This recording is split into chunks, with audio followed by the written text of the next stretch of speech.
I used to think that if you loved someone enough, they would never hurt you in the way that mattered most. I used to think that loyalty was the natural result of love. It sounds naive when I say it now, like something you believe before you've actually lived through the part where someone swears they'd never lie to you, and then they do. But that's where my story begins, I guess, with me still believing in that kind of love, the blind kind that doesn't imagine betrayal as a possibility, just as something that happens to other people who didn't try hard enough. I met Daniel when I was 24. He had that quiet confidence that makes people listen when he talks, not loud, not arrogant, but present. We met at a friend's rooftop party in the city. It was late summer, that sticky kind of night when you can smell the asphalt cooling. He made some joke about how the beer was too warm, and I laughed because I'd just been thinking the same thing. It was easy between us in the beginning, the kind of easy that feels rare enough to make you hold your breath.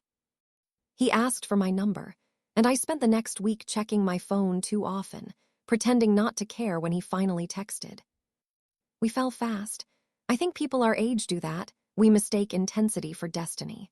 We stayed up late, talking about books, about the kind of people we wanted to be, about the future as if it was something we could draw together. He was ambitious, already making moves in finance, while I was still figuring myself out. I worked in marketing at a small agency that felt like high school with better coffee. I wasn't sure if I loved what I did, but Daniel made everything seem more certain, like I didn't need to have all the answers yet. After a year, he moved in. It made sense. My apartment was bigger, closer to downtown, and he was practically living there anyway. We bought new furniture together, the first real pieces either of us had owned, a gray couch that would later feel too empty, a wooden dining table that looked better in theory than in our cramped living room. We learned how to coexist, how he liked his coffee, how I needed silence in the mornings, how to argue without ending the day angry. For a while, I thought we were building something real. It's strange how infidelity doesn't usually start with a grand betrayal. It starts with tiny absences, late nights explained by work, a phone turned face down, a different tone when they say your name. Looking back, I can see all of it clearly. At the time, I convinced myself it was stress, that he was just tired, that I was imagining things. The first time I asked if something was wrong, he smiled, that practiced, reassuring smile, and said, "You're overthinking." Maybe I was, or maybe I just didn't want to know. The truth came out 2 months before my 27th birthday. I wasn't looking for it, not exactly. I'd borrowed his laptop to print something for work, and when I opened his email, I saw a message preview that froze me. It wasn't even explicit, just his name, a heart emoji, and a line that said, "Last night still feels like a dream." There's this strange calm that comes when your world starts to unravel. I didn't cry, not at first. I sat there, reading the words over and over as if repetition could change their meaning. When he came home that night, I asked him. I didn't yell. I didn't accuse. I just asked, "Who is she?" He went pale. I think part of me hoped he'd deny it. He didn't. He said her name, Alina, and in that moment the air changed. He said it was a mistake, that he'd been drunk, that it didn't mean anything. But the thing about betrayal is that it doesn't need meaning to hurt. The fact alone is enough. For weeks after, I lived in this strange in-between, part of me still in our apartment, part of me already gone. He cried, promised, swore he'd never see her again. I believed him for about 3 days, then I found the texts. They weren't even careful anymore. It wasn't a one-time thing, it was a relationship, one that had been going on for months. She worked in his office. I remembered her name from holiday parties. I remembered her laugh. There's a special kind of humiliation in realizing you've smiled at the person your partner has been sleeping with. I think that's when I stopped loving him, not because I wanted to, but because something inside me broke that couldn't be repaired. I moved out a week later. He didn't stop me. Maybe he thought I'd come back. I didn't. The months after were quiet in the loudest way. I filled my days with work, friends, anything that didn't leave room for thinking. Nights were worse. I'd lie awake, staring at the ceiling, replaying every memory we'd built and wondering which parts were real. I started going to therapy, something I'd never done before. My therapist told me healing wasn't linear, that some days would feel like progress and others like drowning. She was right. Then, just when I thought I'd started to find my footing again, I met someone new. His name was Owen. He was nothing like Daniel's, softer around the edges, thoughtful in a way that felt rare. We met at a bookstore, of all places, both reaching for the same copy of a Murakami novel. It felt cinematic, almost cliché, but I needed something simple then, something that reminded me people could still surprise me in good ways. He asked me out for coffee, and I said yes. It wasn't love at first sight, not this time. It was slower, gentler. He listened, really listened. When I told him I'd been through something messy, he didn't pry. He just said, "Take your time." I think that's what made me fall for him eventually, the absence of urgency. For a while, I let myself believe I could love again without fear. But trust, once broken, is a fragile thing. Sometimes, even when the person in front of you does everything right, your mind still flinches. Every time he checked his phone, every late reply, a small part of me wondered. I hated that. I hated that Daniel had left that mark on me. But Owen stayed. He didn't try to fix me, he just stayed. Over time, I stopped checking his phone when he left the room. I stopped needing reassurance. I started to feel like myself again, not the girl who'd been betrayed, but the woman who'd survived it. The thing about heartbreak is that it doesn't end with the person who broke you. It ends when you finally stop letting their shadow linger. One morning, I woke up and realized I hadn't thought about Daniel in weeks. His name no longer hurt. It just didn't matter. And that's the thing I wish I could tell the version of me who found that email. You'll be okay. You'll cry until you can't breathe, you'll question everything, but one day, you'll make coffee in a quiet kitchen, and it won't feel empty. It'll feel peaceful. Maybe that's all healing, is making peace with what you'll never understand. I don't know if love ever gets easier, or if we just get better at recognizing the kind that stays. But I do know this. I learned how to be alone, and somehow, that made me whole again. A few months after that quiet morning when I realized I hadn't thought of Daniel, life began to take on a rhythm again. Not the same one, not the naive predictability I once mistook for safety, but something slower and more deliberate. I rented a small apartment on the east side of the city, near the park where the old elm trees curved over the path like they were guarding secrets. It had creaky floors, leaky faucets, and sunlight that poured through the windows in the late afternoon. It wasn't perfect, but it was mine, and for the first time in years, that was enough. Owen helped me move in, even though we weren't officially living together. He carried boxes with quiet patience, never pushing, never assuming. I remember the way he looked at me when I hung up the first photo on the wall, one of the ocean, waves breaking against dark rocks. "You look happy," he said, and I wanted to believe him. I think part of me did. But there was another part, a quieter one, that stayed guarded, like a locked room in a house no one visits anymore. The thing about rebuilding after betrayal is that it's not just about trust. It's about identity. When someone cheats on you, they don't just take your security, they rewrite your story without your permission. I spent so long being the woman who was cheated on that I forgot who I was before it. With Owen, I was trying to rediscover that version of myself, but sometimes I could still feel the echoes. We fell into a routine that felt safe: morning coffee, slow Sundays, inside jokes that stitched us together in small, ordinary ways. Owen loved to cook. He'd make dinner while I sat on the counter, legs swinging, a glass of wine in hand. I'd tell him about my day, and he'd listen, offering advice only if I asked. He wasn't perfect, no one is, but he was good. He made the world feel kind again. Still, there were moments when fear slipped through. Once, late at night, his phone buzzed while he was in the shower. I didn't mean to look. I told myself I wouldn't, that I was past that. But curiosity has a way of disguising itself as protection. My heart pounded as I stared at the screen, just a text from his coworker, nothing suspicious. I hated how relieved I felt. I hated that my first instinct was still doubt. When he came out, towel around his waist, hair dripping, I was quiet. He noticed, he always did. "You okay?" he asked. I nodded too quickly. He studied me for a moment, then said softly, "You don't have to be fine all the time." That night, we talked, really talked, for the first time about everything. I told him about the nights I couldn't sleep, about how I still flinched when someone's tone changed, about how sometimes love felt like a test I was doomed to fail. He listened, took my hand, and said, "I can't undo what he did to you, but I can make sure you never feel alone while you heal from it." No one had ever said that to me before. Not even Daniel in his endless apologies. That was the difference, I think. Daniel wanted to be forgiven. Owen just wanted to understand. Over time, I started writing again, not professionally, just for myself. Journals filled with things I couldn't say out loud. Letters I'd never send. One night, Owen found me sitting on the floor, notebook open, tears on my cheeks. "Is it about him?" he asked gently. "No," I said after a long pause. "It's about me." He smiled, kissed the top of my head, and left me to it. That's the thing about real love, it gives you space to be yourself, even when that self is still learning how to breathe again. The seasons changed, and with them, so did I. The apartment grew warmer, more alive, new furniture, plants that I somehow managed not to kill, laughter that echoed off the walls.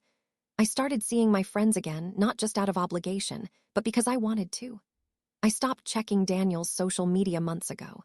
The first time I realized he'd probably moved on, I didn't feel anger or jealousy. I felt indifferent, freedom disguised as apathy. But life, in its quiet cruelty, has a way of testing you just when you think you've healed. It happened one Saturday in early autumn. I was at a cafe downtown working on a project when I looked up and saw him, Daniel.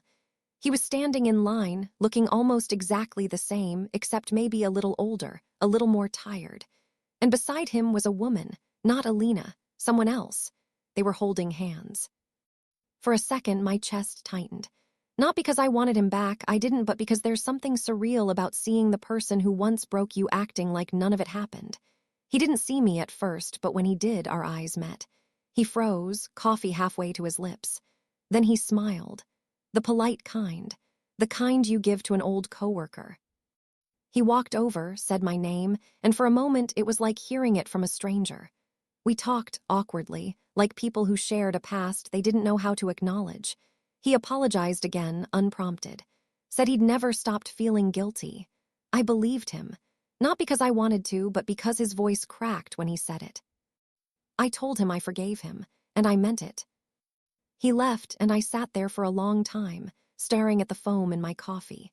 When Owen came to pick me up later, I didn't tell him right away. Not because I wanted to hide it, but because I needed to process it myself first. When I did tell him that night, he just nodded and said, "Closure has a strange way of finding you when you stop searching for it." He was right. The thing about love, I've learned, is that it doesn't always end with a clean break. Sometimes it lingers in the spaces between who you were and who you're becoming. But if you're lucky, it also teaches you how to start again, not with someone else, but with yourself. A year later, Owen and I moved in together, not because we needed to, but because it felt right. He proposed on the balcony of that same apartment where I once cried over Daniel's betrayal. Different season, different light, different me. When he asked, I didn't hesitate. People think healing is a finish line, but it's not. It's a choice you make every day to keep loving, to keep trusting, to keep showing up, even when it scares you. And maybe that's the real story. Not the heartbreak, not the betrayal, but what comes after, the quiet, steady courage to open your heart again, knowing it could break, and doing it anyway. Marriage isn't what I thought it would be. It's quieter, for one thing. Not the endless sweep of romance movies make you believe in, but a series of small, ordinary choices made every day. To stay, to listen, to forgive, to try again. I used to think love was proven in grand gestures, the dramatic confessions, the surprise flowers, the late-night apologies whispered through tears. But after everything I went through, I've learned it's proven in the smaller moments.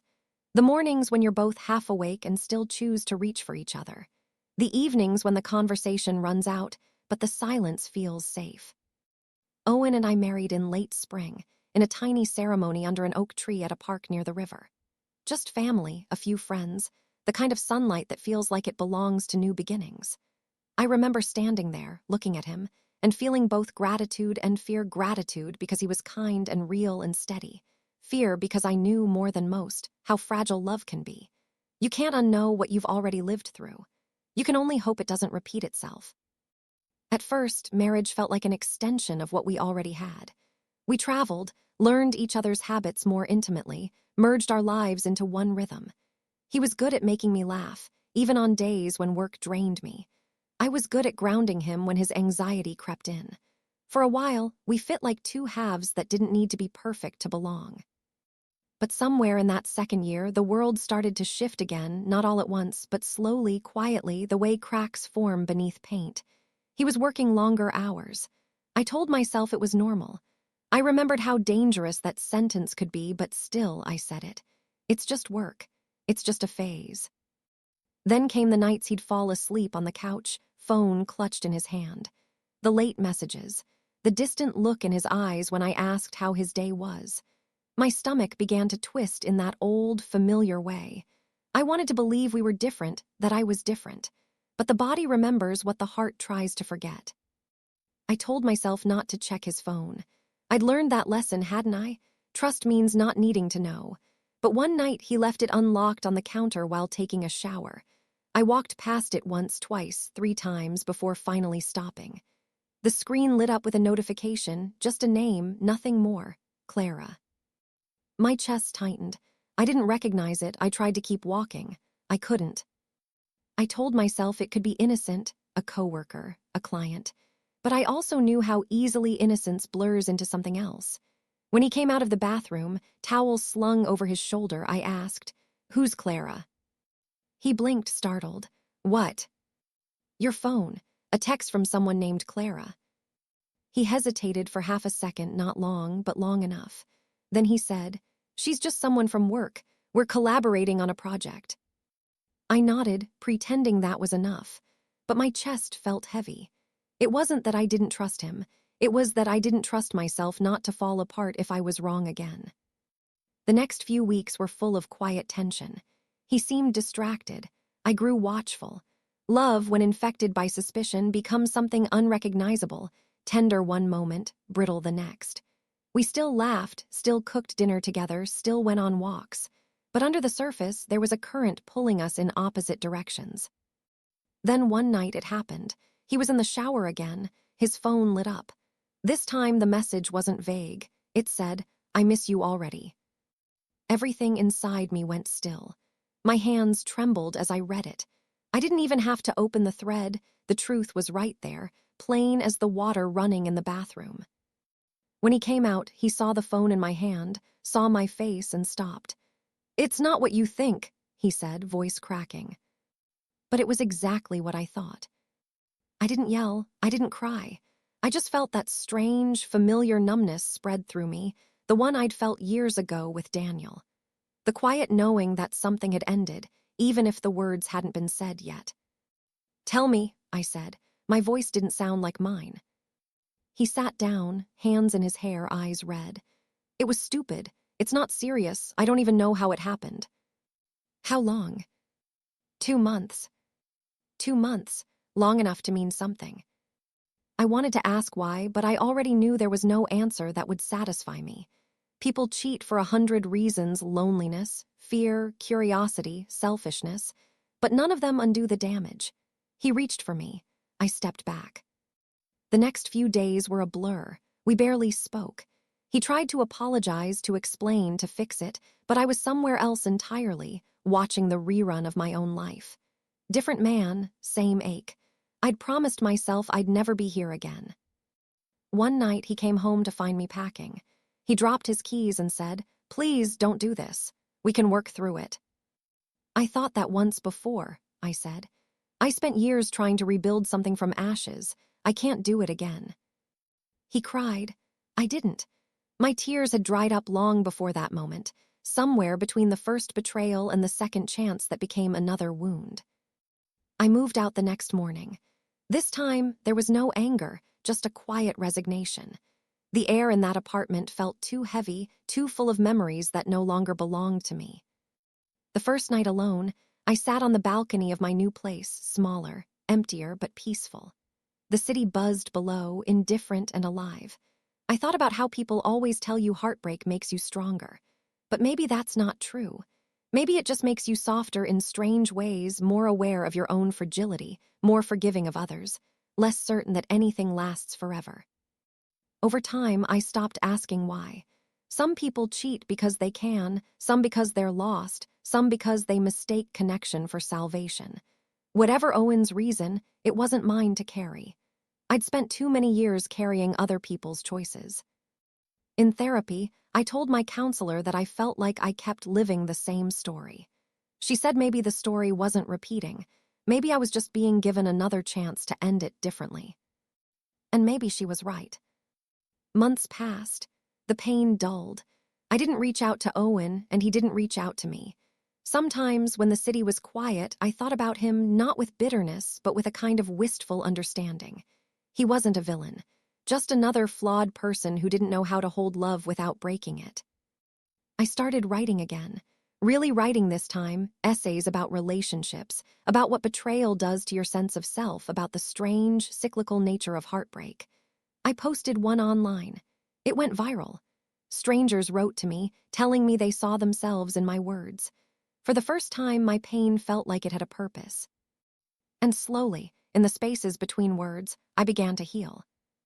Love didn't vanish from my life, it just changed shape. It became smaller, quieter, more internal. Love was my morning coffee, the neighbor who waved, the plants that finally started thriving on my windowsill. Love was me, still standing, still soft, still open to the world, not despite what had happened, but because of it. One evening, nearly a year after the divorce papers were signed, I walked past a couple on the street, holding hands and laughing. For a split second, the old ache flared. Then it faded. I smiled to myself, realizing I wasn't jealous. I was hopeful. Maybe I'd love again someday. Maybe I wouldn't. Either way, I'd be okay. Because somewhere between being broken and being rebuilt, I'd learned that survival is its own kind of love story. It's strange how grief stops being sharp. It becomes dull, muted, like the soft hum of a refrigerator in the background of your life, always there, but no longer the only thing you hear. That's what the months after Owen felt like. I wasn't crying every night. I wasn't angry. I was just empty in a way that was quieter than pain but heavier than peace. There were mornings I'd wake up, sunlight cutting through the blinds, and for a second I'd forget I was alone. My hand would instinctively reach to the other side of the bed, searching for warmth that wasn't there. Then reality would rush back, the packed boxes, the silence, the hum of the city outside that never cared who slept beside me. I kept going, you have to. That's the unspoken truth about heartbreak. No matter how deep it cuts, life doesn't pause for you. The rent still needs to be paid. Emails still pile up. People still ask, "How are you?" with polite smiles that can't bear the real answer. At work, I learned how to exist again. I smiled, I typed, I joined meetings, and on lunch breaks, I'd go for long walks through the park near the office. I watched other people, couples, families, old friends, and I started noticing the small details I'd missed before. The way some couples didn't talk much but still reached for each other's hands. The way laughter sounded different when it was shared between people who knew each other's scars. It made me think about how we're all just trying to love the best we can, even when we fail spectacularly at it. One afternoon, while sitting on a park bench with a coffee, I opened my phone and saw a message request. It was from Owen. My breath caught before I even read it. The message was short. "I hope you're okay.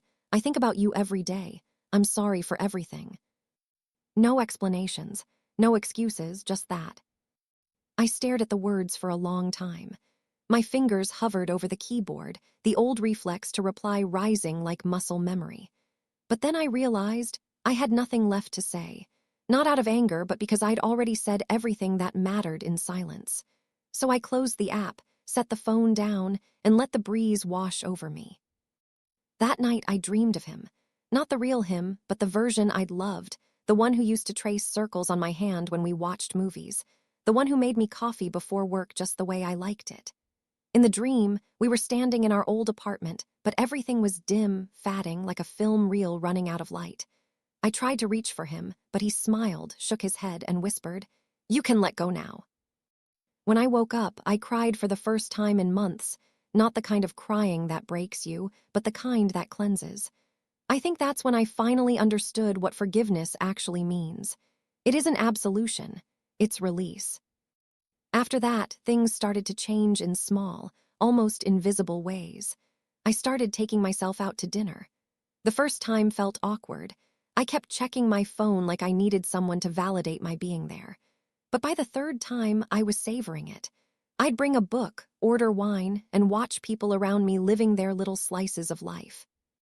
Then I joined a local writing group, just something to fill the evenings. I remember walking into that first meeting nervous and out of place, clutching a notebook like a shield.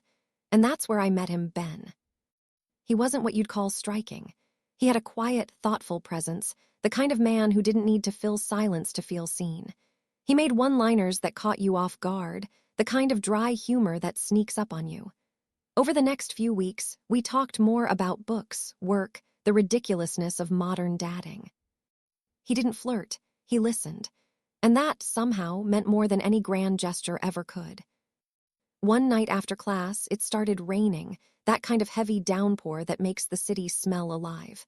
I didn't have an umbrella, and he offered to walk me to my car. We stood under the awning, waiting for it to let up, and I remember looking at him and thinking I could love someone again. Maybe not today, maybe not soon, but someday. It wasn't a lightning bolt. It wasn't cinematic. It was just a quiet knowing, a warmth where cold had lived for too long. Weeks turned into months.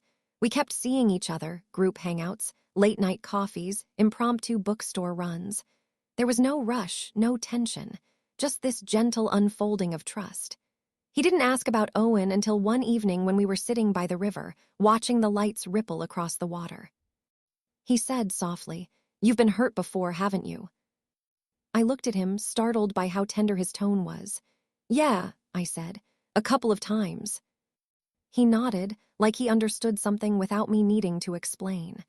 "You don't have to tell me about it. Just don't stop giving people a chance because of it." That night, after he walked me home, I stood by the door for a long time, his words echoing in my head. Don't stop giving people a chance.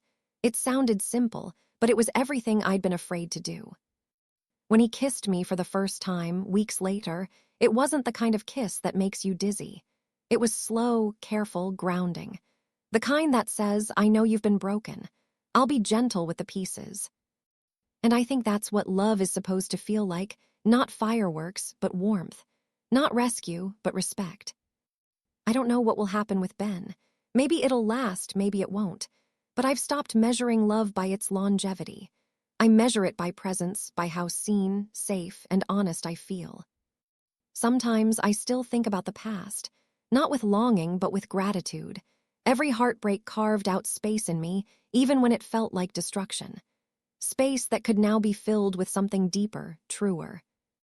And maybe that's what all of this was for, not punishment, not bad luck, but a brutal kind of education. Learning how to lose and still open your heart. There's a quote I once read that said, "You will be too much for some people. Those aren't your people." I used to shrink myself to fit. Now I take up space. I love in full color, even knowing it might fade. Because if love has taught me anything, it's that it's always worth the risk. Sometimes I catch my reflection in the mirror, hair a little messy, eyes softer now, and I don't see the woman who was cheated on or left or broken. I see someone who survived her own story and wrote the ending herself. Maybe that's the real love story. Not the one where someone stays, but the one where you do.